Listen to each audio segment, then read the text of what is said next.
কেউ যদি 3টা মেয়ের লালন পালন করে, তখন 3টা মেয়ের লালন পালনের ব্যাপারে এইভাবে বললেন। 1, আল্লামাহুন্না, তাকে বিদ্যে শিখিয়ে দিল। 2, ও আদ্দাবাহুন্না, তাকে শিষ্টাচার শিখিয়ে দিল। 3, আহসানা ইলাইহিন্না, তার সাথে সদাচরণ করলো। তখন এই মেয়ে 3টি বিচারের মাঠে বাপকে জান্নাতে নিয়ে যাওয়ার জন্য জাহান্নাম থেকে অন্তরাল হয়ে যাবে। এইভাবে অন্তরাল, ওইদিকে থাকবে জাহান্নাম, এদিকে থাকবে পিতার, মধ্যে থাকবে মেয়েরা। মেয়েরা আল্লাহকে বলবে আমার বাপকে জান্নাতে দিতে হবে আগে, তারপরে কোনো কথা। এইভাবে মেয়েরা বেঁকে যাবে। তা আপনার মেয়ে এখন দোকানে হেঁটে বেড়াচ্ছে, বলেন আপনার মেয়ে আপনার পক্ষে কথা বলবো কি হিন্দুর মেয়ে? ওই যে হেঁটে বেড়াচ্ছে, যেটা হ্যাঁ হ্যাঁ করে এসেছে আবার হ্যাঁ হ্যাঁ করে চলে যাচ্ছে, ওটা হিন্দুর মেয়ে? ওই যে দেবরের মোটর সাইকেলে এসেছে, ওর চাচাতো ভাইয়ের মোটর সাইকেলে এসেছে, ওটা হিন্দুর মেয়ে? কি বুঝাতে চাচ্ছেন আপনি আমাকে? আল্লাহ নবী তো বলেছেন যে 3টা মেয়ে বিচার মাঠে বাপকে জান্নাতে নিয়ে যাওয়ার জন্য জান্নাত থেকে অন্তরাল হয়ে যাবে। বলবে আগে আমার বাপকে জান্নাতে দিতে হবে, তারপরে কোনো কথা। কেন? বিদ্যে শিখে দিয়েছে বাপে মেয়েকে, শিষ্টাচার শিখে দিয়েছে। শিষ্টাচার কি জিনিস সে তো আপনিও কোনোদিন ভাবেননি, মেয়েও কোনোদিন ভাবেনি। মেয়ে তো মনে করেছে এটাই শিষ্টাচার। দুলা ভাইয়ের সাথে যাবো, বাজার করে বেড়াবো, হ্যাঁ করে হেঁটে হাসবো, এটাই হলো শিষ্টাচার। নাহলে ও কিভাবে আসে, চলে কিভাবে? আপনি দেখতে পান না? দেখতে পান না কেন? দেখা তো উচিত। এটা তো রংপুর। রংপুর মানে কি বুঝাতে চাইলেন আব্দুর রাজ্জাক সাহেব? রংপুর মানে বুঝাতে চাইলাম যে জামাই বাড়িতে এসেছে তো যুবতী মেয়েকে বলছে তোর দুলা ভাইকে চা দিয়ে, পানি দিয়ে, পান দিয়ে। কেন? আপনার স্ত্রী দিবে। আপনার স্ত্রী তো খাদেম, আজকে জামাই হচ্ছে মেহমান। আপনার স্ত্রী সেবা করবে জামাইয়ের। যেদিন আপনার স্ত্রী জামাইয়ের বাড়ি যাবে সেদিন জামাই খেদমত করবে, আপনার স্ত্রীর শাশুড়ির খিদমত করবে। আজকে পানি লাগবে আপনি দিবেন, না হলে আপনার স্ত্রী দিবে। চা লাগবে আপনি দিবেন, না হলে আপনার স্ত্রী দিবে। খাওয়ার পানি দিতে হবে আপনি দিবেন, না হলে আপনার স্ত্রী দিবে। তা আপনার মেয়ে গেল কেন দিতে? কি বুঝাতে চাচ্ছেন আপনি আমাকে? শিষ্টাচার কি জিনিস? জেনার নাম শিষ্টাচার, বেহায়ের নাম শিষ্টাচার, মারামারির নাম শিষ্টাচার, দাঙ্গামা হাঙ্গামার নাম শিষ্টাচার। একটা তো বিবাহ সূত্রে দিয়েছেন, আর একটা ফাও দিলেন কেন? ও তো কোলে করে নিয়ে বসে থাকে। দেখেন না আপনিও দেখেন, আপনার স্ত্রী দেখেন। আপনাদের স্বামী স্ত্রীর লজ্জা বলে কোনো জিনিস নাই। আপনারা দুইজন নিজেকে মানুষ মনে করেন, আসলে এগুলো মানুষ নয় তো, এটা পশু প্রাণী। নিজেকে গরু ছাগল মনে করবেন যে আমি গরু ছাগল। নইলে আপনি বলেন যে আমি ভালো, বলেন দেখি। ওই যে দোকানে বসে আছে ল্যাংটা মেয়ে নাচছে, মাথায় টুপি দিয়ে আছে, এসার নামাজ পড়ে এসে দোকানে বসে আছে 4-5 জন মেয়ে নাচছে, দেখছে। ও বলুক যে আমি ভালো মানুষ। এই ছেলে, তোমার বাপ দেখে বসে, তোমার বাপকে বলো যে আপনি ভালো মানুষ। কি বলে দেখি? এখন বলো, আজকে গিয়ে বলিও যে আব্বা বলেন তো আপনি আমি ভালো মানুষ, এই কথা বলেন তো দেখি কি বলে। চুপ থাকবে, বলতে পারবে না যে আমি ভালো মানুষ। স্বভাবই তো ভালো নয়, তো বলবে কি দিয়ে ভালো? স্বভাবই তো খারাপ, স্বভাব খারাপ, খাসলত খারাপ, অভ্যাস খারাপ, চালচলন খারাপ, নীতি খারাপ, শিষ্টাচার খারাপ। তার কল্যাণের কি আছে? আল্লাহ রাসূল বললেন বিদ্যা শিখিয়ে দিল, সুন্দর শিখিয়ে দিল, শিষ্টাচার শিখিয়ে দিল, সুন্দর শিষ্টাচার শিখিয়ে দিল। শিষ্টাচার কি তুমি তো কোনোদিন দেখো না, তোমার মাও জানে না, তোমার বাপও জানে না। তোমার মা তো শিষ্টাচার জানে না। বিসমিল্লাহ বলে তোমার মা তোমার ছোট বোনকে দুধ খাওয়ায়, বলে তোমার আম্মাকে বলিও আজকে যে আমার ছোট বোনকে যে আপনি দুধ খাওয়ান, তো বিসমিল্লাহ বলেন। তোমার মা যদি বিসমিল্লাহ না বলে তাহলে এই দুধ শয়তান খাবে, নিশ্চিত খাবে, অবধারিত খাবে। আল্লাহর নবী বলেছেন খাবে, অতএব খাবেই খাবে। তো তোমার মা বিসমিল্লাহ বলে না। আল্লাহ রাসূল বলছেন যে যে খাদ্যের উপরে বিসমিল্লাহ বলা হয় না সেই খাদ্য শয়তান খায়। আল্লাহ নবী বলছেন বিসমিল্লাহ বলে দরজা বন্ধ করো, বিসমিল্লাহ বলে তরকারি ভাতের পাতিল ঢাকো, বিসমিল্লাহ বলে জিনিসপাতি আটা টাটা যা আছে সব ঢাকো। বিসমিল্লাহ বলে দরজাটা বন্ধ করো, জানলাটা বন্ধ করো, বিসমিল্লাহ বলে বাল্বটা অফ করো। আর যার বাড়িতে বাহির দরজা নাই, এটা তো রংপুর, বাহির দরজা লাগে না কেন? বাড়ির কোনটা বাহির দরজা এটাই তো বোঝা যায় না, সবই তো ফাঁকা। এটা রংপুর, বৃহত্তর রংপুর, প্রায় সাতক্ষীরার মতো। সাতক্ষীরা মানে ওইদিকে একটা ঘর, এদিকে একটা ঘর, মধ্যে গরুর গাড়ির রাস্তা। তো এখানে ফের ইমান টিকবে কি করে? এরা আবার তাহাজ্জুদ পড়ে। কি তাহাজ্জুদ পড়ে কি জানি, আল্লাহ ভালো জানে। তাহাজ্জুদ পড়ে। বাড়ি ঘেরতে হবে চটছালা দিয়ে, জমিদারি আছে ইট দিয়ে ঘেরো, টাকা আছে না আছে চটছালা দিয়ে ঘেরো। বাইরে একটা দরজা থাকবে, বাহির দরজা, কি গরিব মানুষ একটা পর্দা ঝোলানো থাকবে। আপনার স্ত্রী যখন রাতে ঘুমাতে যাবে তো ওরকম একটা কাঠখড়ি কিছু, এক আঙ্গুল দেড় আঙ্গুল বা কিছু বিসমিল্লাহ বলে রেখে দিবে। আল্লাহ রসুল বলেছেন সকাল পর্যন্ত এই দরজাতে শয়তান ঢুকতে পারবে না। হাদিস বুখারী মুসলিম। তো তোমার মা কি শিষ্টাচার জানে? তোমার মা তোমার বোনকে বিসমিল্লাহ বলে দুধ খাওয়ায় না। তোমার মা ভাতের পাতি থেকে ভাতটাও বের করতে জানে না, এমনিতে চামচ ডুবিয়ে দেয়। বলো তো কোন দিক থেকে চামচ ডুবাতে হবে? এক পাশ থেকে। তরকারি এক পাশ থেকে, গামলার ভাতটা উঠাতে হবে এক পাশ থেকে। তো কি শিষ্টাচার জানলো? তোমার বোনের নখগুলো বড় আছে, এটা কোন শিষ্টাচার? নখে নেল পালিশ আছে, এটা কোন শিষ্টাচার? নেল পালিশ তো ইহুদি খ্রিস্টানদের পতিতালয়ের মেয়েদের বৈশিষ্ট্য। ইহুদি খ্রিস্টানদের পতিতালয় আছে না, পতিতালয় মেয়েরা যারা বেশ্যা, যারা জেনা করে, তো ওদের বৈশিষ্ট্য হলো নখে নেল পালিশ। তো তোমার বোনের আছে কেন? তো তোমার বাপ নেই বেঁচে? দেখে না তোমার বাপ? শুধু খালি উপার্জন করে খাওয়াতে পারলে বাপ হওয়া যায়? ভিক্ষে করেও তো মানুষ খায়।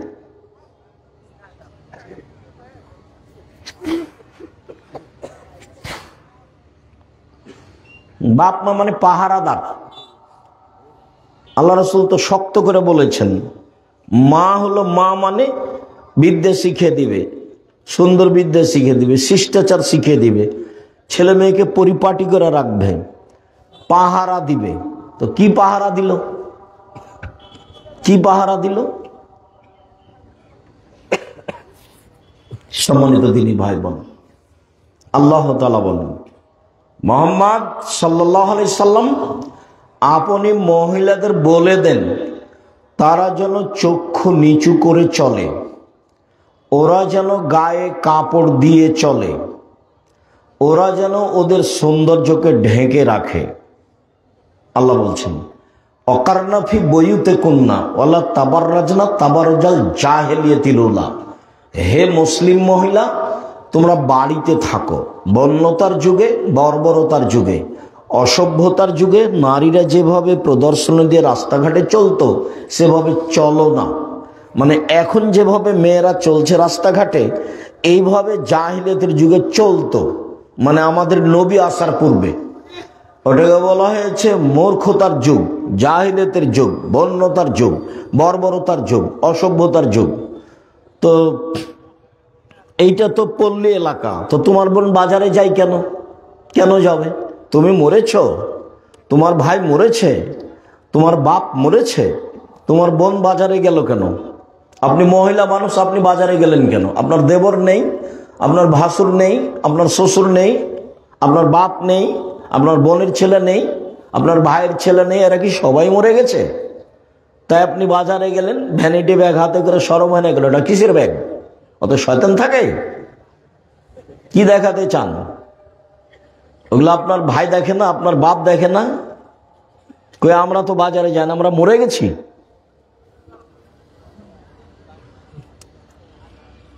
কেন যাবেন? কেন বাজারে যাবেন মহিলা মানুষ? কেন আপনাকে এইভাবে চলতে শিখতে হলো? জিনিস আপনাকে কিনতে হবে কেন? সহজ পথ। মহিলা মানুষ দুটা জীবনে কাজ করিয়েন না। এক, অভিমান।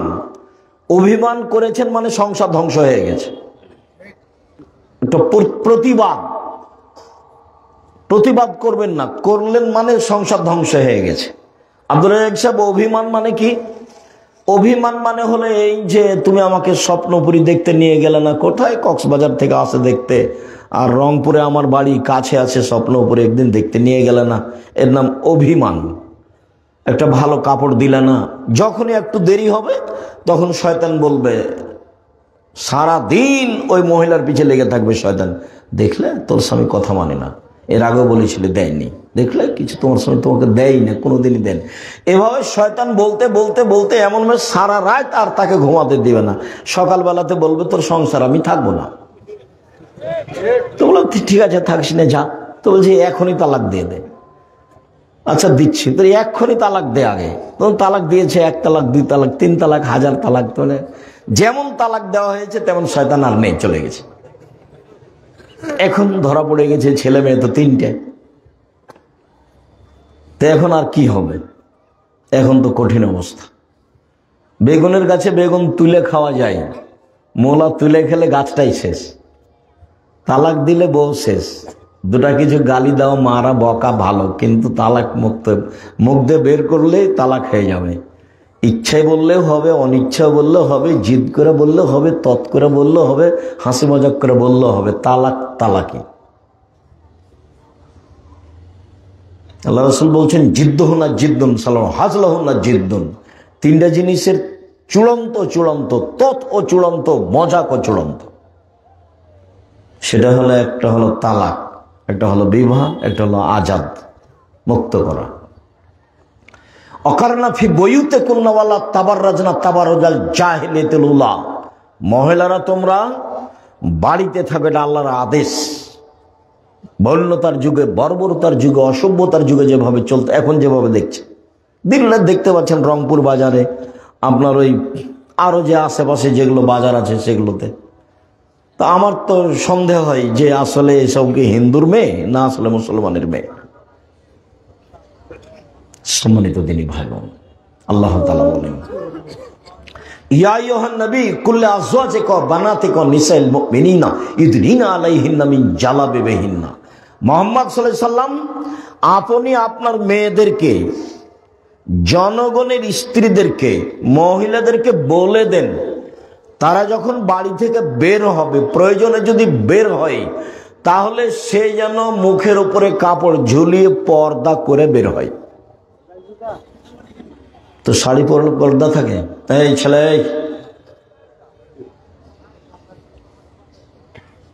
কেমন অনুভূতি!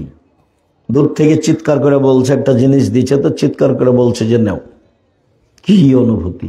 এই ছেলেরা, এই তোমরা যারা কয়েকজন আছো কিনা আমার কাছে ধরা পড়ে না, পাহারা দাও, আশেপাশে দাঁড়িয়ে থাকো। আশেপাশে কেউ যেন মোটর সাইকেল স্টার্ট দিয়ে না যায়, গেলে দূরে গিয়ে স্টার্ট দিবে, এখানে নয়। আর আমি তো আপনাকে বক্তব্য শোনাতে বাধ্য নই, আমি আপনার জন্য এসেছি, এ কথাই ঠিক। আমি ক্লাস থেকে বের হয়ে এসেছি, আবার গিয়ে ক্লাস করব ইনশাআল্লাহ। আমি এত ব্যস্ততার মধ্যে আপনার কাছে এসেছি, আপনার জন্য এসেছি। আপনার আমি কিছু না কিছু উপকার করবই ইনশাআল্লাহ, এই জন্য এসেছি। এখন আপনি যদি নিজেকে গরু ছাগল মনে করেন তাহলে তো আমি বুঝাতে পারবো না, পশু প্রাণী মনে করেন তাহলে তো বুঝাতে পারবো না। আল্লাহ কোরআন মাজিদকে দিলেন পাহাড়ের উপরে, তো পাহাড় বলছে বহন করতে পারবো না এই আমানত। আসমান জমিনকে দিলেন না, পারবো না। তো মানুষ বললো যে আমরা পারবো, তো যেমনই মানুষ বললো যে আমরা পারবো, তেমন আল্লাহ তাআলা বললেন জলুমান জাহুলা, মানুষ বড় জাহেল, মানুষ বড় জালেম, মানুষ বড় জাহেল, মানুষ বড় জালেম। অবাক কথা, কোরআন মাজিদের জিম্মেদারি আমরা নিলাম, সেজন্য আমরা জাহেল হয়ে গেলাম, জালেম হয়ে গেলাম। এটা বুঝতে ভুল হয়েছে। জালেম মানে কে? বুঝেও মানে না যে সে হলো জালেম। বুঝেছে যে এটা আমাকে করা লাগবে, ও জানে যে বিড়ি, তামাক, জর্দা, সিগারেট গুলো হারাম, খাদ্য হারাম, এগুলো খেয়ে ইবাদত কবুল হবে না। বিড়ি, তামাক, জর্দা, সিগারেট গুলো এগুলো হারাম খাদ্য, এগুলো নেশাদার দ্রব্য, এ দিয়ে ইবাদত কবুল হবে না। তারপর নিয়মিত জর্দা খাই, গুল খাই, তে হলো জালেম। মানে জেনেও মানে না যে সে হলো জালেম। চেষ্টা করলে বুঝতে পারবে, কিন্তু চেষ্টা করে না, সে হলো জাহেল। আমি এই টেবিলটার সামনে 1 ঘন্টা বক্তব্য দিয়ে বলছি টেবিল বড় জাহেল, আমার কথাই বুঝে না, এটা হবে? মাইকের সামনে 1 ঘন্টা বক্তব্য দিয়ে বলছি মাইক বড় জাহেল, আমার কথাই বুঝে না, তো এই কথাটা মানালো না। তো মানুষ চেষ্টা করলে বুঝতে পারবে, কিন্তু চেষ্টা করে না, তখন মানুষ হলো জাহেল। আর জানে বুঝে মানে না তখন হলো জালেম। জানে বুঝে মানে না তখন হলো জালেম। সম্মানিত দিনী ভাই বোন, বলছিলাম আল্লাহ তাআলার আদেশ, মহিলারা যখন বাড়ি থেকে বের হবে তখন পর্দা করে বের হবে, এটা আল্লাহর আদেশ। আল্লাহ তাআলা বলছেন ওয়াইদা সাআলতুমুহুন্না মাতান ফাসআলুহুন্না মিন ওয়ারাই হিজাব। পৃথিবীর মানুষ, তোমরা যদি মহিলাদের কাছে কিছু চাও তো অন্তরাল থেকে চাও, আড় থেকে। তো খোলা মাঠে আপনার স্ত্রী আছে, সেখানে অন্তরাল কি? আবার আপনার স্ত্রী আপনিও দেখতে পান যে আপনার জামাই আপনার যুবতী মেয়েকে কোলে করে নিয়ে বসে আছে, এটা আপনিও দেখতে পান। তো অন্তরাল কি হলো? হাটে বাজারে যাচ্ছে ভ্যানিটি ব্যাগ না আপনার স্ত্রী, তো অন্তরাল কি হলো? কেন বাজারে যাচ্ছে? আল্লাহ বলছেন যে মহিলাদের কাছ থেকে কিছু নিতে হলে অন্তরাল আট থেকে নাও, কথা বললে আট থেকে বলো। এটা তোমাদের জন্য, তোমাদের অন্তরের জন্য পবিত্রতা, ভালো, ভুল পথ থেকে বেঁচে যাওয়া, এটা আল্লাহর আদেশ। সম্মানিত দিনী ভাই বোন, মহিলাদের মর্যাদা অনেক বেশি, অনেক বেশি। দেখায় আপনাকে এত বেশি যে এর ধারে কাছে পুরুষ মানুষ নেই। আব্দুর রহমান আউফ বলছেন যে ইন্নাল মারাতা ইজা সাল্লাত খামসাহা, মহিলা যখন 5 ওয়াক্ত সালাত আদায় করলো, অসামাত শাহরাহা, রমজান মাসে সিয়াম পালন করলো, ও আতাত বালাহা, স্বামীকে মেনে চললো, ওহসানাত ফারজাহা, জেনায় লিপ্ত হলো না, তখন সে জান্নাতের 8টা দরজার যে কোনো দরজাতে ঢুকতে পারবে। এরকম 4টা কাজ করলে কোন পুরুষ জান্নাতে চলে যাবে, এরকম কথা আল্লাহ রাসূল বলেননি। 1 মিনিট, একটা কাজ আছে সেখানে পুরুষ নারী সবাই। কি? রাসূল সাল্লাল্লাহু আলাইহি সাল্লাম বলছেন যে ব্যক্তি ওযু করবে, সুন্দর করে ওযু করবে, ওযুর পরে যদিও বলে আশহাদু আল্লা ইলাহা ইল্লাল্লাহু ওয়াহদাহু লা শারীকা লাহু ওয়া আশহাদু আন্না মুহাম্মাদান আবদুহু ওয়া রাসূলুহু, তাহলে তার জন্য জান্নাতের সব দরজা খোলা। তো তাহলে এখানে তো পুরুষ নারী সবাই সমান। আপনার জন্য যদি এখন থেকে কিয়ামত পর্যন্ত চেষ্টা করি যে একটা ভিন্ন মর্যাদা বের করব পুরুষ হিসাবে, তা বের করা যাবে না। মহিলাদের যাবে অনেক। কয়েকটা দেখায়, এই ছেলে বসো, ঢং দেখাচ্ছ। আপনারা ভাই আর একটু খেয়াল করবেন, পরিবেশ নষ্ট করে। ও তো এমনি এসেছে, হুড়াহুড়ি করছে, একটু পরে বাইরে যা হুড়াহুড়ি করবে, দৌড়াদৌড়ি করবে। ও তো আর বোঝার শক্তি নেই, বোঝার প্রয়োজনও নেই। দয়া করে কিছুক্ষণ অপেক্ষা করবেন। আমরা তো আর আব্দুল্লাহ বিন ফজল নই যে ভোর পর্যন্ত বক্তব্য দিব। কিছুক্ষণের মধ্যেই আমাদের কথা শেষ হয়ে যাবে ইনশাআল্লাহ। সম্মানিত দিনী ভাই বোন, আপনাকে আমি মহিলাদের মর্যাদা দেখাচ্ছি যেখানে পুরুষের কোনো সুযোগ নেই। তার একটা দেখালাম, কোন মহিলা যদি 5 ওয়াক্ত সালাত আদায় করে, 1, 2 রমজানের সিয়াম থাকে, 3 স্বামীকে মেনে চলে, তিতা লাগলেও মিঠা লাগলেও মেনেই চলতে হবে। মানে স্বামীর সাথে খারাপ আচরণ করে জান্নাত পাওয়া যাবে না। আব্দুর রাজ্জাক সাহেব, আপনার এই কথা আমরা জানি, কিন্তু আমার স্বামীর মুখ এত খারাপ যে ওর মুখের দিকে তাকাতে আমাকে ঘৃণা লাগে। এর পরেও আপনি ধৈর্যের পরিচয় দিয়ে সংসার করেন, এটা আমি আপনার দিনী ভাই হিসেবে পরামর্শ দিচ্ছি। শেষ পর্যন্ত যদি আপনি টিকতে নাই পারেন তো খোলা তালাক করে নেন, কোনো সমস্যা নেই। কাজীর কাছে কালকে গিয়ে বলেন যে আমি সংসার করব না, কাজী একটা তালাকনামা লিখে দিবে, আপনি মোহর টোহর যা নিয়েছেন তা ফেরত দিয়ে পাঠিয়ে দেন। একটা চেয়ারম্যানের কাছে দিয়ে পাঠিয়ে দেন, আর একটা লোকের কাছে দিয়ে পাঠিয়ে দেন। আপনি যেদিন লিখে দিয়েছেন কাজীর কাছে খোলা তালাক, সেদিন থেকে 30 দিন পরে বিবাহ বসতে পারবেন। আর আপনার স্বামী যদি আপনাকে তালাক দেয় তাহলে 90 দিন থামতে হবে। স্বামী যদি স্ত্রীকে তালাক দেয় তাহলে স্ত্রীকে কতদিন থামতে হবে বিবাহ বসার জন্য? 90 দিন। আর যদি মহিলা নিজে খোলা তালাক নেয় তাহলে কতদিন? 30 দিন। সংসার করিয়েন না। সংসার করলে তিতা লাগুক আর মিঠা লাগুক মেনেই চলতে হবে। সপ্তাহ সপ্তাহ কথা বলেন না, মাস মাস কথা বলেন না। আপনি এক জায়গায় থাকেন, আপনার স্বামী এক জায়গায় থাকে। এই যে কি, এগুলো কি জীবন? এটা হবে না। এভাবে সংসার করা হবে না। তাকে মেনেই চলতে হবে। যে কয়েকটা হাদিস বলবো সবটাতেই দেখেন আপনাদের মর্যাদা অনেক বেশি, কিন্তু কথা স্বামীর সাথে লেগে আছে।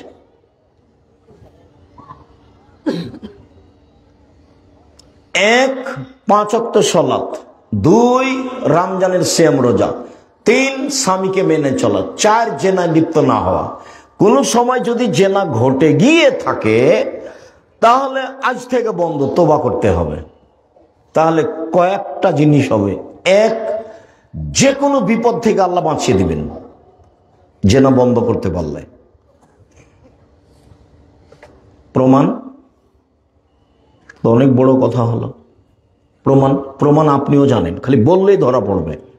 কেন? ওই যে 3 জন মানুষ রাস্তায় হাঁটছিল, বৃষ্টি আসলো, তখন তারা পাহাড়ের একটা গর্তে ঢুকলো, উপর থেকে একটা পাথর এসে গর্তটা বন্ধ হয়ে গেল। এখন এরা বের হবে কি করে? ও তো কয়েকশো মণ ওজনের পাথর, কয়েক কোটি মণ ওজনের পাথর, ওরা তো ঠেলে পার হতে পারবে না। তখন একজন বলছে যে আল্লাহ, আমার মা বাপকে ভালোবাসতাম, পাথরটা একটু সরিয়ে দাও। আল্লাহ ঠিক আছে দিলাম। তো একজন বলল, আল্লাহ আমি একটা কাজের লোক নিয়েছিলাম, অর্ধেক দিন কাজ করলো, মনটা খারাপ করলো, চলে গেল, আমি টাকা দিতে চাইলাম, নিল না। অনেকদিন পরে এসে বলছে টাকা দেন, অর্ধেক দিন কাজ করেছি, টাকা দেন। তা আমি বললাম সব নিয়ে যাও, এগুলো আমি তোমার জন্য করেছি। তা আমাকে বলছে মজাক করবেন না, অর্ধেক দিনের টাকা দিবেন। বললাম মজাক করিনি, সব নিয়ে যাও। সব নিয়ে চলে গেছে। এই কাজটা তোমার জন্য করেছি, পাথরটা সরিয়ে দাও, বলে দিলাম। তো একজন বলছে যে আমি আমার চাচাতো বোনের সাথে অন্যায় করতে চেয়েছিলাম। তো আমার চাচাতো বোন আমাকে গরিব মানুষ মনে করে বলেছিল যে 100টা স্বর্ণ মুদ্রা লাগবে, দেনার, তাহলে আমি অন্যায় প্রস্তুত। আমার বিশ্বাস ছিল আমার চাচাতো ভাই নিঃস্ব মানুষ, টাকা ইনকাম করতে পারবে না। হঠাৎ একদিন দেখা গেল সে টাকা নিয়ে উপস্থিত, সে অন্যায় করার চেষ্টা করলো, আরম্ভ করবে। এরকম সময় আমি বললাম, দেখ অন্যায় করে আমাকে অসতী প্রমাণ করিস না, আল্লাহকে ভয় কর। তা আমার বোন যখন এভাবে বলল তখন আমি অন্যায় করিনি। তা আমি তো অন্যায় করিনি, আমি জেনা করিনি, আমি নিজেকে বাঁচিয়ে নিয়েছি, তুমি পাথর সরিয়ে দাও। তা আল্লাহ বললেন ঠিক আছে দিলাম। তুমি অন্যায় বন্ধ করো, বিপদ থেকে বেঁচে যাবো, যে কোনো বিপদ থেকে। তুমি যদি অন্যায় বন্ধ করতে পারো তাহলে বিচার মাঠে বিশেষ ছায়াতলে থাকতে বাবা। 7 শ্রেণীর মানুষ বিশেষ ছায়াতলে থাকবে, তার 1 শ্রেণীর মানুষ যে অন্যায়ের প্রস্তাব দেয় তখন বলে ইন্নী আখাফুল্লাহ, আমি আল্লাহকে ভয় করি। ওটাও বুখারী মুসলিম, এটাও বুখারী মুসলিম। আর এখন যেটা বলছি সেটা কোরআন মাজিদের আয়াত, অনাহা নাফসা আনিল হাওয়া ফাইনাল জান্নাতা হিয়াল মাওয়া। কেউ যদি নিজেকে অন্যায় থেকে ঠেকাতে পারে আমি আল্লাহ তাকে জান্নাতুল মাওয়া দিয়ে দিলাম। তা আপনি মহিলা মানুষ, আপনি নিজেকে অন্যায় থেকে ঠেকান, জান্নাতের সব দরজা খোলা।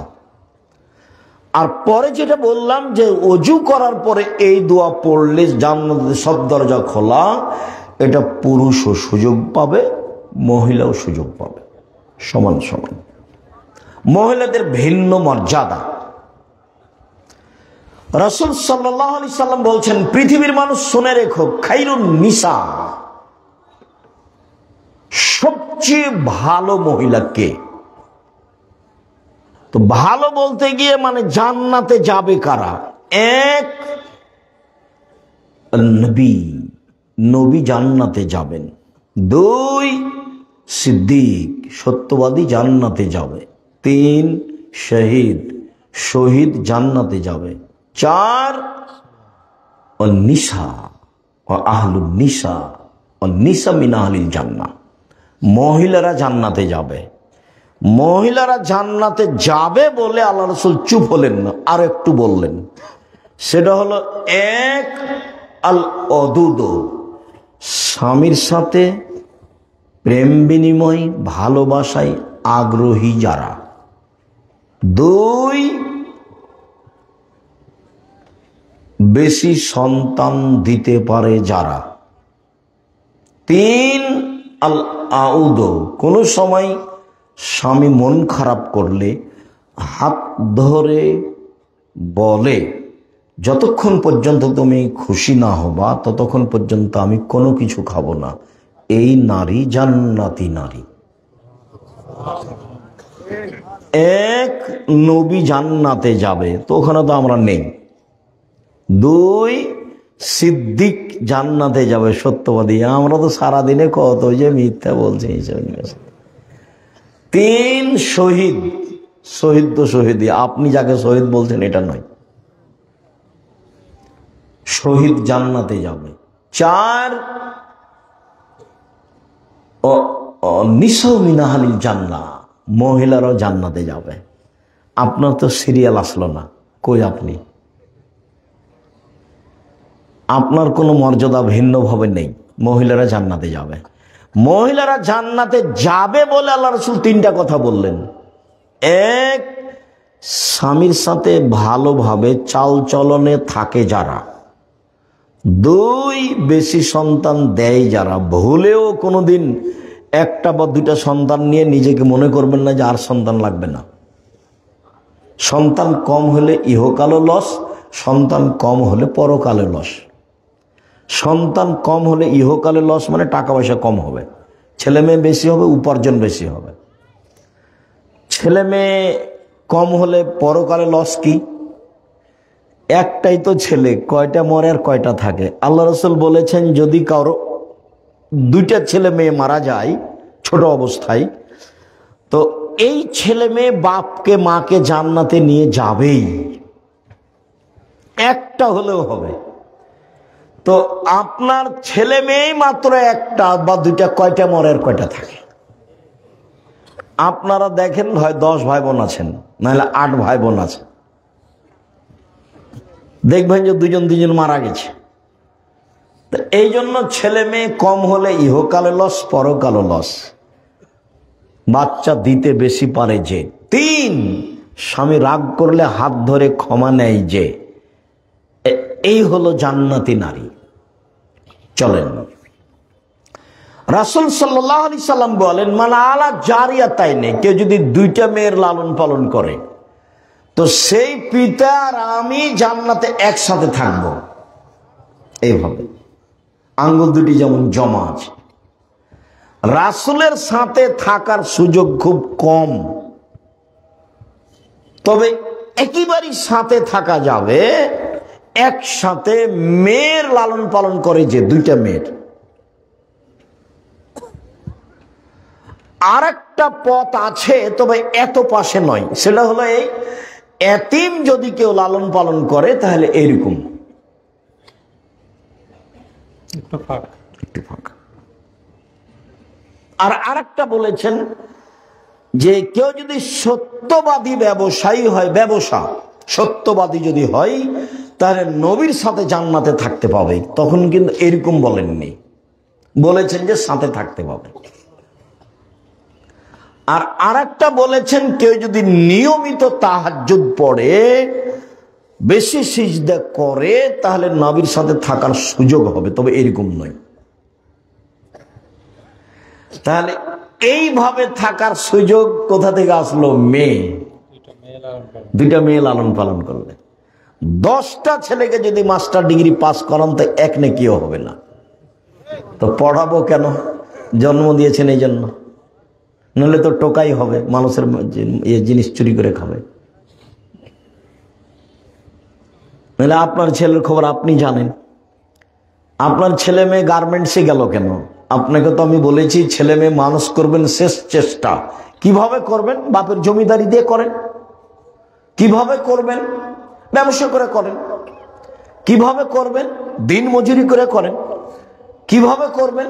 ভিক্ষা করে করেন। শেষ উপার্জনের পথ কি? ভিক্ষা। এরপরেও ছেলে মেয়ে গার্মেন্টসে যেতে পাবে না।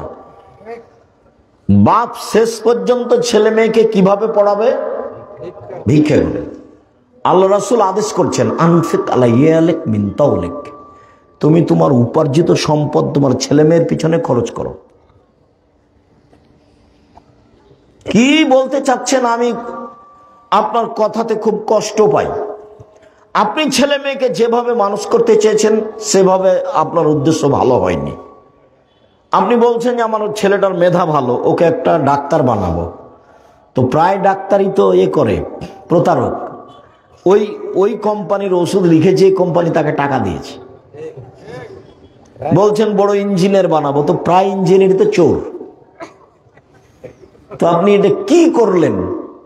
আর সকালে উঠে গিয়ে আপনার ছেলে যখন স্কুলে যায় তখনই বলে, ও কালিমা তোমার আকাশ, ও কালিমা তোমার বাতাস। ওর জন্মই শিরক, ওর ভিত্তি শিরক দিয়ে। তা আপনি কি ছেলে মানুষ করলেন? আপনার ছেলে জাতির কি করতে পারে? আপনার ছেলে জাতির কিছুই করতে পারে না। ও টাকা চুরি করে আর প্রতারক, ধোঁকা দেয় মানুষকে। ছেলে মানুষ করবেন যাতে করে জাতির অন্যায়ের বিরুদ্ধে লড়তে পারে, শিরকের বিরুদ্ধে লড়তে পারে, বিদাতের বিরুদ্ধে লড়তে পারে। যে কয়েকদিন বেঁচে আছি হকের উপরে জাতিকে পরকালমুখী করব, সেই জন্য বেঁচে আছি। যা হবে হবে। জাতিকে শিরক মুক্ত করব, সেই জন্য বিদ্যা অর্জন করেছি। জাতিকে বিদাত মুক্ত করব, সেই জন্য বিদ্যা অর্জন করেছি। আমি মুসলিম, চিররণবীর, মরণকে করি না ভয়। মরলে শহীদ, বাঁচলে গাজী, আমার উভয় সমান। মরাও যতটুকু, বাঁচাও ততটুকু। মরলেও শহীদ, মরলেও জান্নাতি, বাঁচলেও জান্নাতি, উভয়ই সমান। এই জন্য আমি পড়াশোনা শিখেছি, জাতির উপকারের জন্য। কোম্পানি যে টাকা দিয়েছে আরই ওষুধ লিখেছে। একে আপনি এত টাকা দিয়ে পড়িয়ে কি করলেন? ও লন্ডন থেকে পড়েছে, যে তাতে কি হবে? চাঁপাইনবাবগঞ্জের ভাষাতে আমও গেছে, ছালাও গেছে, কাঁদতে কাঁদতে 2 চোখও গেছে। 16 আনাই মিছে, জীবনটাই 16 আনাই মিছে। আপনিও নিজে বিবেচনা করেন, ছেলে মেয়েও যেন জাতির কল্যাণে আসে, এই জন্য পড়ান। বেগম রোকিয়া বই লিখেছে, রংপুর বাড়ি। কে না চিনে না তাকে? আমি তো কোনোদিন সম্মান দিতে পারিনি। রংপুর ট্রেন স্টেশনে কথার কথা সত্য, কিন্তু রংপুর ট্রেন স্টেশন খাস নয়। সেটা হতে পারে সম্ভবত পাটনা। তো পরহেজগার মেয়েরা হজ করতে যাবে, মহিলারা, তখন ওদের বাচ্চা ছাড়া কেউ ট্রেন স্টেশনে গিয়ে রেখেছে, তোমরা বসে থাকো, ট্রেন আসবে তখন আমরা ট্রেনে উঠবো। তখন বেশি পর্দা করে, তো একটা বড় চাদর দিয়ে ওরাকে ঢেকে রেখেছে। তখন স্টেশন মাস্টার ওখান দিয়ে যাচ্ছে আর বলছে, কিসের বস্তা এগুলো? দিয়ে পা দিয়ে লাথি, কিসের বস্তা এগুলো? কিসের বস্তা? লাথি দিয়ে দেখাচ্ছে। তার মানে বেগম রোকিয়া ওই পর্দাকে দেখাচ্ছে যে এটা পর্দা, নিন্দা করছে। এ হলো রোকিয়া। আর একটা যদি বই পড়েন ওকে চেনার জন্য, তাহলে পড়তে হবে কেন হব অবরোধবাসিনী। বইয়ের নাম কি? কেন হব অবরোধবাসিনী। ওরাও রংপুর গাইবান্ধা, এরাও রংপুর। বইয়ের নাম কি? কেন হব অবরোধবাসিনী। এখানে থাকতেও পারে। 10 টাকা খরচ করার হিসাব করিয়েন। জাতির কল্যাণ চেয়েছি মুখে, কলমে, মিডিয়ায়, জীবন বাজি রেখে চেষ্টা চালিয়ে যাচ্ছে। 10টা টাকা খরচ করতে ইতস্তবোধ করবেন না। 10টা টাকা দিয়ে একটা বই কিনে নিয়ে গিয়ে বাজারে কোনো মসজিদে রেখে দিলে ও যদি একদিন পড়ে, যেখানে আমরা যেতে পারবো না, আপনি তো তখন থেকে এসে জিলাপি খাচ্ছেন, বাদাম খাচ্ছেন, কত কি আবার চা খাচ্ছেন, কত পয়সা খরচ করলেন। শুধু মুখে আছি তা নয়, সব সময় বলছি, মিডিয়ায় আছি, মুখে আছি, কলমে আছি, থাকবো ইনশাল্লাহ। দিনের ব্যাপারে, চূড়ান্ত সঠিক দিনের ব্যাপারে আপনার পাশে থাকার জন্য জীবন বাজি রেখে চেষ্টা চালিয়ে যাচ্ছে। কোনো প্রকার অলসতা নিয়ে চলিনি এবং মুখে কলমে জাতিকে ফাঁকি দিনি। জাতির যদি রাস্তাঘাট করে দিতে না পারি, জাতির যদি স্কুল কলেজ করে দিতে না পারি, জাতিকে চূড়ান্ত সঠিক ধর্ম দিতে পারবো ইনশাল্লাহ। ধর্মের ব্যাপারে জাতিকে ফাঁকি দিয়ে পরকাল হারাতে রাজি নই। আমি রংপুরে প্রতিষ্ঠান করতে চাইনি এ কথা নয়, দিনাজপুরে প্রতিষ্ঠান করব কেন, রংপুরেই করব, কেননা রংপুর হচ্ছে বিভাগীয় এলাকা এবং কেন্দ্রীয় একটা শহর, বড় এলাকার। কিন্তু ও দিনাজপুর হলো তো 20 বিঘা জমি দিল, এখানে দিবে কে? আমি তো এখন পর্যন্ত কাউকে পাইনি। 10 বিঘা দিতে চেয়েছিল একদম সে পঞ্চগড়ে, তবু মিল খাইনি নাকি রেস্ট্রি হয়নি আমার জানা অনুপাতে। আমি চেয়েছি, আমার বড় মনে সাধ, এই দেশের মাটিতে জামিয়া সালাফে প্রতিষ্ঠানের মাধ্যমে ছেলে মেয়েদের বাংলা, ইংরেজি, আরবি উন্নত মানের শিক্ষা দিয়ে জাতির অন্যায়ের বিরুদ্ধে লড়বো, মুখে বলে মিডিয়ায় লড়বো ইনশাল্লাহ। জামিয়া সালাফের ছেলে মেয়ের ভর্তির সময় হলো ডিসেম্বরের 1 তারিখ থেকে ফর্ম বিতরণ হয়, 1 জানুয়ারি ভর্তি হয়। দিনাজপুরে পাঠাবেন, নাহলে ঢাকায় পাঠাবেন, নাহলে রাজশাহী পাঠাবেন, নাহলে এখানে যে আপনাদের জামিয়া সালাফের সাথে সম্পৃক্ত প্রতিষ্ঠান প্রাথমিক এখানে রাখেন। এগুলো আমাদের তদারকিতে থাকছে।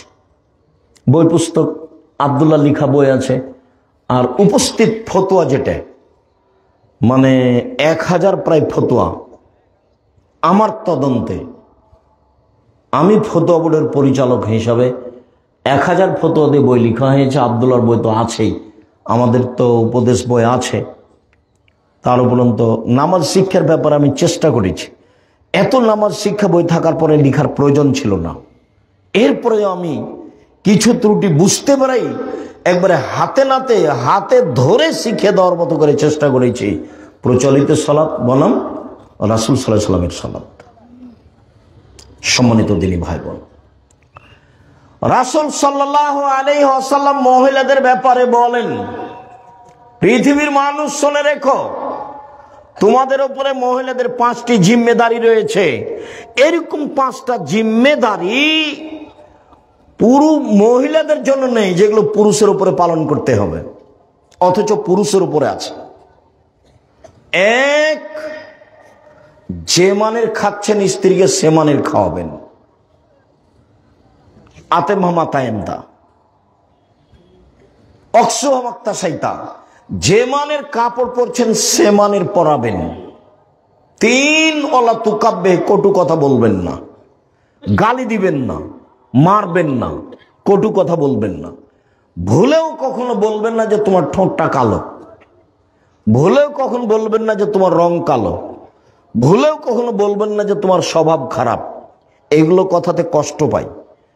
এগুলো কথা বললে ও আপনার সেবা করতে পারবে না, কষ্ট পাবে। আর আল্লাহ ওকে সৃষ্টি করেছেন আপনার শান্তি তৃপ্তির জন্য। অমিন আয়াতিহান খালাকালাকুম মিন আনফুসিকুম লিতাসকুনু ইলাইহা, আল্লাহ তোমাদের মধ্য থেকেই তোমাদের স্ত্রীদের সৃষ্টি করেছেন যাতে করে তোমরা সেখানে শান্তি তৃপ্তি পাও। তো গালি দিলে এটা কিভাবে হবে, মারলে এটা কিভাবে হবে, নিন্দা করলে এটা কিভাবে হবে? আল্লাহ তাজরিবাল ওয়াজহে, কখনো মুখের উপরে মারবা না। আল্লাহ তাতরুকা ইল্লা ফিল বাইতে, নিজের বাড়ি ছাড়া কোথাও থাকতে দিবেন না। শ্বশুর বাড়ি, খালার বাড়ি, ফুফুর বাড়ি কোথাও গিয়ে থাকতে পাবে না। যদি থাকাই লাগে আপনি সাথে থাকবেন। এই 5টা জিম্মেদারি আপনার উপরে দেওয়া হয়েছে, কিন্তু আপনার জিম্মেদারি আপনার স্ত্রীর উপরে এভাবে দেওয়া হয়নি। হ্যাঁ, তখন বলা হয়েছে, আল্লাহ রাসূল বলেছেন, খাইরুন নিসা, এই ছেলে একটু থামো। যখন আল্লাহ রাসূল বললেন যে সবচেয়ে ভালো নারী কে, তখন বললেন 1, এজা নাজার তাইলাইহা সারাতকা, যখন তুমি তার সাথে কথা বলো তখন হাসি মুখে বলে। 2, তুমি আদেশ করলে পালন করে। 3, তুমি না থাকলে নিজেকে হেফাজতে রাখে এবং তোমার সম্পদ হেফাজতে রাখে।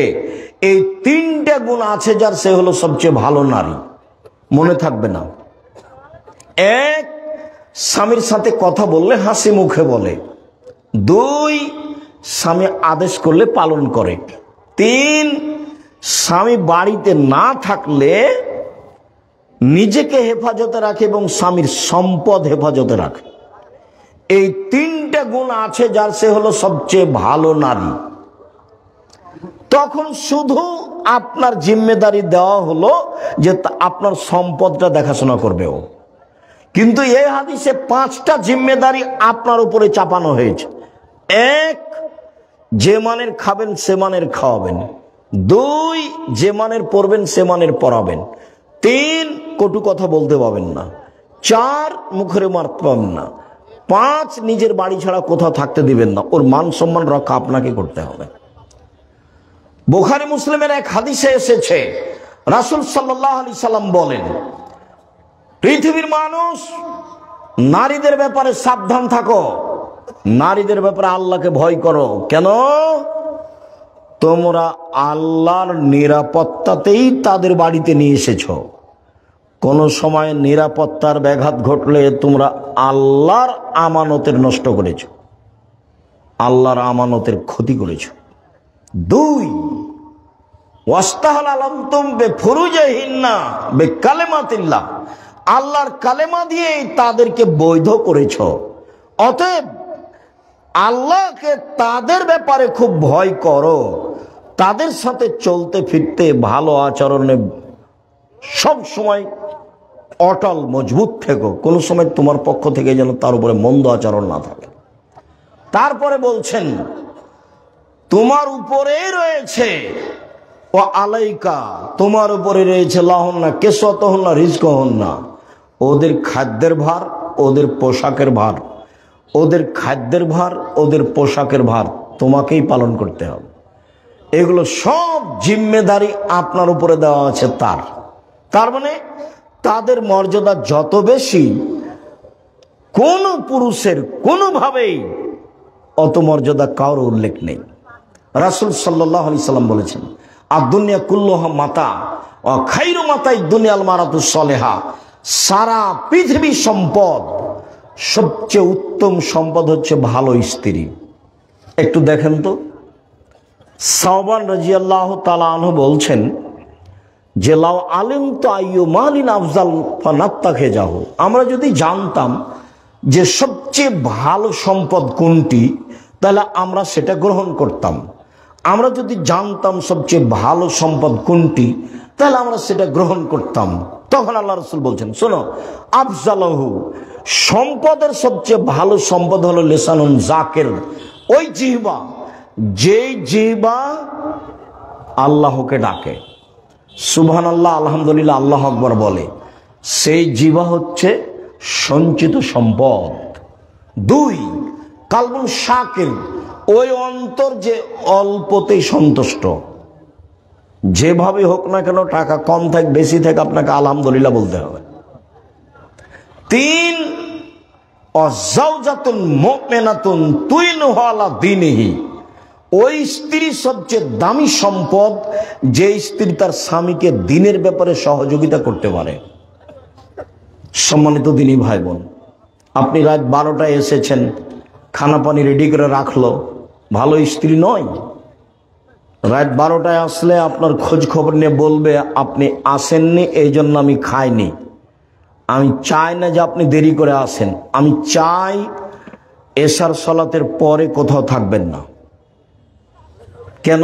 রাসূল সাল্লাল্লাহু আলাইহি ওয়াসাল্লাম এশার সালাতের পরে কথা বলাকে ঘৃণা করতেন, আর এশার সালাতের আগে ঘুমিয়ে যাওয়াকে ঘৃণা করতেন। আল্লাহ রাসূল এশার সালাতের পরে কথা বলাকে ঘৃণা করতেন। আল্লাহ রাসূল এশার সালাতের পূর্বে ঘুমিয়ে যাওয়াকে ঘৃণা করতেন।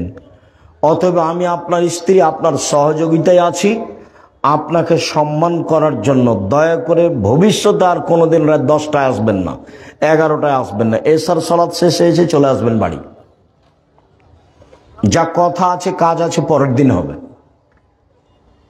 রাতে ঘন্টার ঘন্টা আপনি বাইরে থাকবেন, এটা আমি চাইনি। আমি নিজেকে আপনার সাথে মিশিয়ে দিতে চাই। আপনার ভালোতে আমি ভালো, আপনার খুশিতে আমি খুশি। যেভাবে আপনি রাখবেন আমি সেভাবে প্রস্তুত। তাহলে গন্ডগোল হবে না, ঝগড়া হবে না। অভিমান করলেই শয়তান আপনাকে বোকা বানাবে, প্রতিবাদ করলেই শয়তান আপনাকে বোকা বানাবে, তখন আপনি টিকতে পারবেন না। রাসূল সাল্লাল্লাহু আলাইহি ওয়াসাল্লাম বললেন, 4টা জিনিস আছে যার, সবকিছু আছে তার। চারটা জিনিস আছে যার, সব কিছু আছে তার। চারটা জিনিস নেই যার, কোনো কিছু নেই তার। এক, ভালো স্ত্রী। ভালো স্ত্রী নেই যার, কোনো কিছু নেই তার। দুই, ভালো প্রতিবেশী। তিন, একটা ভালো গাড়ি। চার, একটা প্রশস্ত বাড়ি। মেহমান ঘরটা অন্তত যেন বড় হয়, 5 জন 7 জন যেন বসে একসাথে খেতে পারে। চারটা জিনিস আছে যার, সব কিছু আছে তার। এক, ভালো স্ত্রী, 1 নম্বরে এটা এসেছে। দুই, ভালো প্রতিবেশী। তিন, ভালো গাড়ি। চার, বড় প্রশস্ত ঘর। সিরিয়াল মনে থাকবে, আল্লাহ রাসূল বলছেন আরবাউন লিসাদা, সুখময় জীবনের জন্য চারটা জিনিস লাগে। এক, ভালো স্ত্রী। দুই, ভালো প্রতিবেশী। দরকার হলে জমি বিক্রি করে দিয়ে বাড়ি অন্য জায়গাতে করেন। প্রতিবেশী যদি ভালো না হয় তাহলে ইবাদত বন্দেগীতে টিকতে পারবেন না, খালি ঝগড়াই মিটবে না। আপনার ছেলে একটু খালি ভাত খেয়ে পানিটা এভাবে চালিয়ে দিয়েছে, ওর গা দেওয়ালে গিয়ে লেগে গেছে। এই যে লেগে গেল, একবার রংপুরের গ্রামের ভাষায় যা বলতে পারে বস্তির ভাষায় বলবে, আর রাতে বলবে যে যাক মন স্বাদ মিটিয়ে কথা বলেছি, আপনাকে স্বাদ মিটিয়ে গালি দিয়েছে। সম্মানিত দিনী ভাই বোন, আপনি পরিবারকে ভালো করে নিয়ে চলার চেষ্টা করেন। পরিবারের সার্বিক জিম্মেদারি আপনার উপরে। চারটা কথা মনে রাখবেন। এই ছেলে থামো, চারটা কথা মনে রাখবেন। 1, 5 ওয়াক্ত সালাত। 2, হালাল রুজি। 3, কোরআন তেলাওয়াত। 4, আড্ডা পিটা হারাম। আব্দুর রহিম কয়েকটা উপদেশ নসিহা আপনার সামনে পেশ করছিল, অবশ্যই সেগুলো মনে রাখবেন। আমি আলোচনা শেষে চারটা কথা বলে যাচ্ছি। 1, 5 ওয়াক্ত সালাত পড়তেই হবে। 2, হালাল রুজি। রুজির পথ 4টে। দিনমজুরি 1, চাকরি 2, জমি চাষ 3, ব্যবসা 4। বসে বসে কম্পিউটার টিপছে, টাকা ইনকাম করছে, এটা কি গো? এটা কোন দিক দিয়ে হচ্ছে? ব্যবসা করলে টাকা লাগে। টাকা না লেগে আর একটা ব্যবসা আছে, তার নাম মুদারাবা, মানে আপনার টাকা আর আমার ব্যবসা, লাভ চুক্তি হারে ভাগ হবে, এটাও চলে, কিন্তু টাকা তো লাগলো। আড্ডা পিটা চিরদিনের জন্য হারাম। 1, দোকানে বসে আড্ডা পিটা। 2, মোবাইলে দেখে সময়টা কাটানো, এটা আড্ডা পিটা। এই চারটা জিনিস সাবধান থাকবেন। আপনাকে আমি চারটা জিনিস অনুরোধ জানিয়ে শেষে কয়েকটা কথা বলছি। তার একটা হলো এই, যে কোনো মূল্যে পরিবারকে কন্ট্রোল করার চেষ্টা করবেন। যে কোনো মূল্যে ছেলে মেয়েকে ভালোভাবে লালন পালনের চেষ্টা করবেন। আপনি না পারলে জামিয়া সালাফিয়া দিয়ে দেন, আমি বাকিটুকু দেখবো ইনশাল্লাহ। আমার চেষ্টার অভাব নেই। জামিয়া সালাফে প্রায় 5000 ছেলে মেয়ে আছে, 519 জন ইয়াতিম অসহায় আছে, 300 জন শিক্ষক শিক্ষিকা আছে, 40 লক্ষ টাকা বেতন লাগে প্রতি মাসে। আপনার ছেলে মেয়ে কালকে গেলে তেমন সমস্যা নেই, তবে পরীক্ষা করে ওরা ভর্তি নেই। সম্মানিত দিনী ভাই বোন, আমার পক্ষ থেকে আরেকটা যেটা থাকছে সেটা আল ইতেসাম পত্রিকা আমি নিজে কিনেছি আপনাকে ফ্রি দেওয়ার জন্য, তবে আর একটা নতুন কিনতে হবে, তাহলে এটা আমি ফ্রি দিব। আপনি যেন জামিয়া সালাফিয়াতে সম্পৃক্ত হতে পারেন আল ইতেসাম পত্রিকার মাধ্যমে। সবাই আল ইতেসাম পত্রিকা নিয়ে যাবেন ফ্রিটা সহ। সাথে সাথে যেগুলো বই আছে, যেটা বলছিলাম কেন নির্যাতন কি তার প্রতিকার, বলছিলাম যে কেন হবো অবরোধবাসী, ওটা আব্দুল্লাহ আম্মার লিখা। শিক্ষা বনাম জাহেলাত, ওটা আব্দুল্লাহ আম্মার লিখা। আর আমার যেগুলো পাবেন সলাতের উপরে, আর আব্দুর রহিমের যেটা এবার বই বের হয়েছিল, বইগুলো মনে হয় এখন নেই। এখন যা আছে উপস্থিত সব বইগুলো আপনি নিয়ে যাওয়ার চেষ্টা করবেন। আমি আপনাদের সকল দিনই ভাই বোনকে, আদর্শ পরিবার আদর্শ নারীও থাকতে পারে, আমার দিনী বোনদের বলছি আপনারা আদর্শ পরিবার আদর্শ নারী বইগুলো সংগ্রহ করবেন।